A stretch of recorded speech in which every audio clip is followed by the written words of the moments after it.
isang batang content creator sa Pilipinas.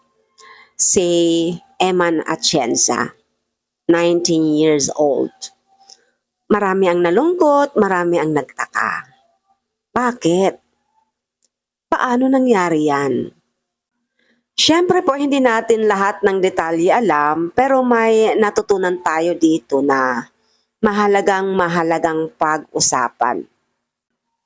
Sino ba siya and what she did?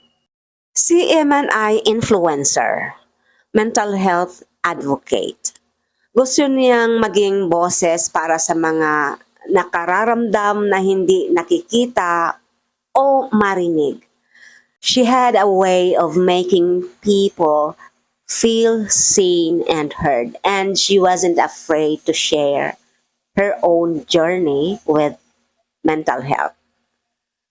Ngunit sa kabila ng lahat ng nakikita nating success, may malalim na ipinaglalaban siya, ang sakit na hindi madaling makita.